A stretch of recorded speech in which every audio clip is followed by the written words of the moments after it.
भारत माता की जय। सभी को अंतर्राष्ट्रीय योग दिवस की बहुत बहुत बधाई। और हम लहरों के राजा परिवार का तो एक ही ध्येय है कि लहरों से डरकर नौका पार नहीं होती, कोशिश करने वालों की कभी हार नहीं होती। हम जिस दिन से तैरना सीखते हैं उस दिन से हमारे मन में हर रोज़ कुछ नया करने का जज्बा होता है। कुछ नई सोच के साथ हम पानी में नई क्रियाएं करने का प्रयास करते हैं।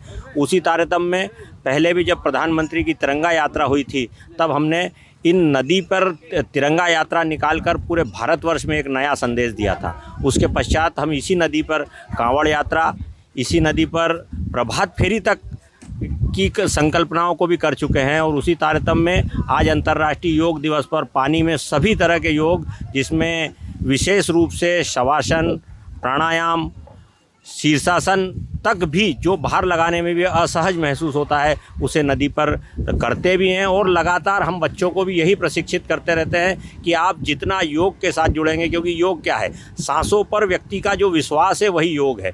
और नदी में भी जितनी देर व्यक्ति की सांसों पर विश्वास रहेगा तभी तो वो जिंदा रह सकता है, वही तैर सकता है। तो सांसों पर एक विश्वास पैदा करने के भाव के लिए हमने योग की संकल्पना को पानी में करने के लिए एक इस नई संकल्पना को जन्म दिया। और सभी बच्चों, हमारे सभी साथियों ने लगातार इस कार्य को करते भी रहते हैं, एक प्रशिक्षित भी करते रहते हैं, ताकि व्यक्ति स्वस्थ और समृद्ध एवं आनंद के साथ अपना जीवन व्यतीत कर सके। जीवन में अपने शरीर की सेवा करना मैं समझती हूँ कि सबसे ज़रूरी है। ईश्वर ने हमें अमूल्य शरीर दिया है और इससे बड़ी दौलत कुछ है नहीं।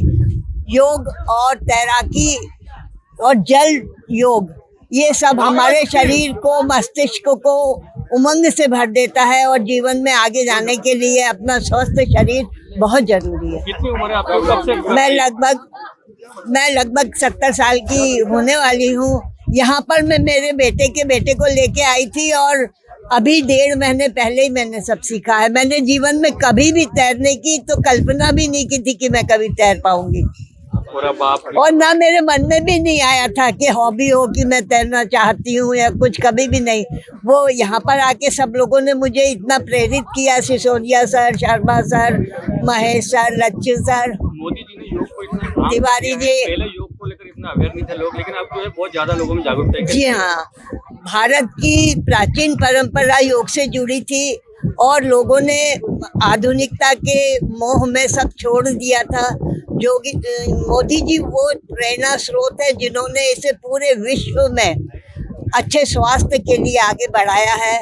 और जो भी इससे जुड़े उनके स्वास्थ्य का अच्छा होना तो है ही, साथ में जीवन उमंग और आनंद से बीतने का, क्योंकि तन अच्छा तो मन अच्छा और मन अच्छा तो दुनिया अच्छी। वास्तविकता में मन की चंचलता को नियंत्रित करके उसकी एक कला, और उस कला को और वैज्ञानिक तौर पे करना हमारा योग, जो इसे हम जल योग कहते हैं। योग के वैसे तो पुरातन में 5 से 6 प्रकार बताए गए हैं, हठ योग, ध्यान योग, भक्ति योग, लेकिन हम लोग एक नया उदाहरण यहाँ पर जो आमदा नदी में पेश करते हैं वो है जल योग। हम वो सभी विभिन्न क्रीड़ाएं जो लोग ज़मीन पे करते हैं, हमारे प्रशिक्षक, हमारे जो साथी हैं, वो सब उन सभी क्रियाओं को पानी पर करते हैं, जिसमें विभिन्न बहुत सारे ऐसे आसन जो लोग ज़मीन पर नहीं लगा पाते, हम उन आसनों को पानी में लगाकर यह जल योग का अभ्यास भी करते हैं और उसे आत्मसात भी कर रहे हैं। कैसे मन में आया कि एक नया ये प्रयोग करने का? जब हमारे यशस्वी प्रधानमंत्री जी ने योग को पूरे विश्व में फैलाया और अंतर्राष्ट्रीय योग दिवस का एक ध्येय वाक्य दिया, तब से हम लोग यहाँ जो क्रीड़ाएं करते थे, हमने उसमें कुछ इनोवेशन लाने की कोशिश करी। और कहते हैं कि रसरी आवत जाती सिरपल हो निशान, तो बस वही हुआ है। हमारी मेहनत सफल हुई है और हम लोग उसमें धीरे धीरे अब परिपक्व होते जा रहे हैं। आपके राज्य की खबरें, आपके शहर की खबरें सबसे पहले जानने के लिए देखते रहें अमर उजाला। चैनल को सब्सक्राइब जरूर कर लें और पाएं हर अपडेट।